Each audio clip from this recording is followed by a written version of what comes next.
안녕하세요. 우리가 매일 쓰는 스마트폰 앱이나 즐겨하는 게임을 만드는 회사들, 이런 기업들이 멋진 아이디어를 현실로 만들려면 정말 막대한 자금이 필요하잖아요. 대체 이 성장 자금은 어디서 오는 걸까요? 오늘 바로 그 돈의 흐름을 함께 따라가 보려고 합니다. 금융시장과 주식회사의 아주 흥미로운 비밀을 같이 파헤쳐 보시죠. 자, 한번 상상해 보세요. 작은 방에서 시작한 게임 회사가 어떻게 전 세계 사람들이 열광하는 거대한 기업이 될 수 있을까요?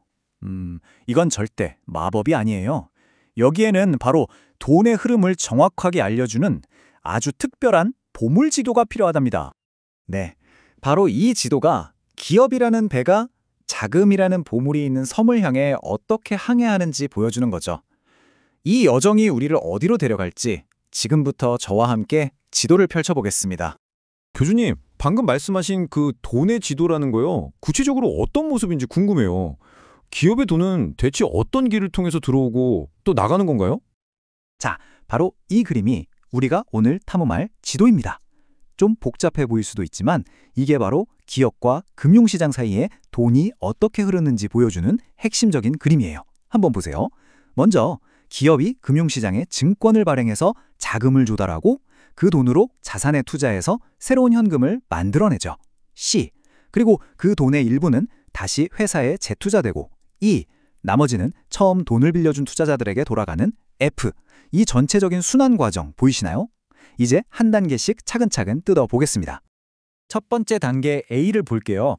기업이 우리 회사의 미래에 투자해주세요 하는 약속의 증표, 바로 증권, 그러니까 주식이나 채권을 발행해서 금융시장의 투자자들로부터 첫 자금을 모으는 겁니다. 그리고 2, 3단계 BC에서 그 소중한 돈으로 공장을 짓거나 새로운 기술을 개발해서 더 큰 돈, 즉 새로운 현금 흐름을 만들어내는 거죠. 아, 그렇게 번 돈이 다시 빙글빙글 도는 거군요. 맞아요. 4단계 E에서 번 돈의 일부는 회사를 더 크게 키우기 위해, 말하자면 레벨업을 위해 재투자되고요. 5단계 F에서 나머지 돈은 이 모든 모험을 시작할 수 있게 도와준 투자자들에게 이익으로 되돌려주는 겁니다. 이렇게 돈의 순환이 완성되는 거죠. 교수님, 근데 아까부터 계속 금융시장이라고 하셨는데 혹시 이 시장이 딱 한 종류만 있는 거 아닌가 봐요? 제가 발행시장이랑 유통시장이라는 말을 들어본 것 같아서요. 와, 아주 예리한 질문인데요? 맞아요. 금융시장은 크게 두 개의 무대로 나눌 수 있습니다. 발행시장은 자동차 회사가 막 만든 따끈따끈한 새 차를 파는 신차 시장이라고 생각하면 쉬워요. 기업이 새로운 증권을 투자자에게 직접 팔아서 자금을 마련하는 곳이죠. 반면에 유통시장은 이미 다른 사람들이 타고 다니던 차를 개인들끼리 사고 파는 중고차 시장 같은 곳이에요. 투자자들끼리 이미 발행된 증권을 서로 거래하는 시장인 거죠.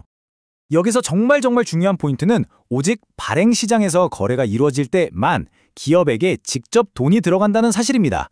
유통시장에서 주식 거래가 아무리 활발하게 일어나도 그건 투자자들 주머니 사이에서 돈이 오가는 거지 기업의 금고로 들어오는 건 아니라는 점 꼭 기억해 주세요.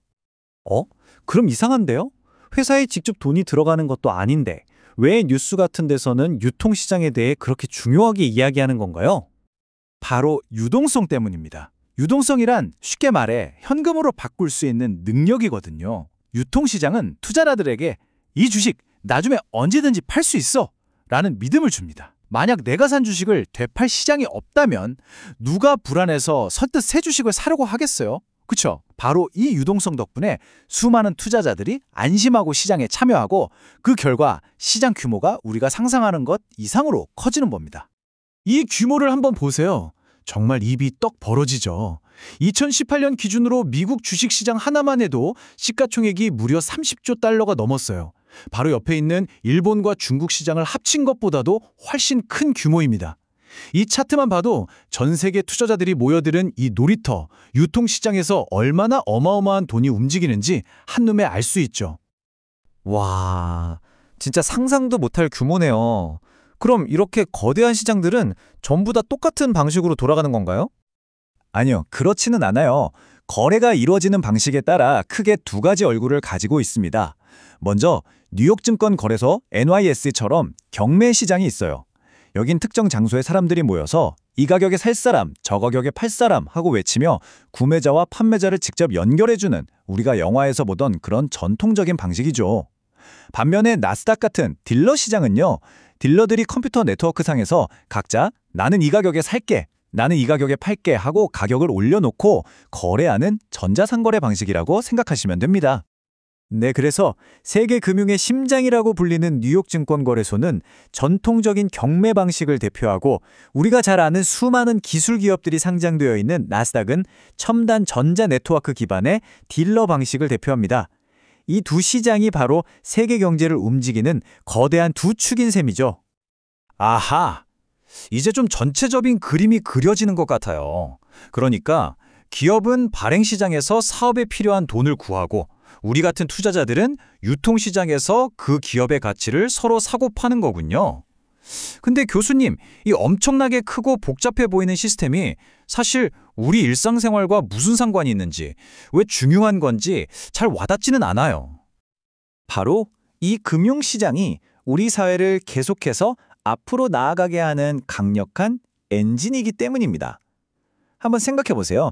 우리가 매일 쓰는 편리한 앱, 밤새워 즐기는 게임, 그리고 우리 가족의 생명을 구해줄지도 모르는 신약까지 이 모든 놀라운 아이디어들이 바로 이 시장을 통해 필요한 자금을 공급받았기 때문에 현실이 될 수 있었던 거예요.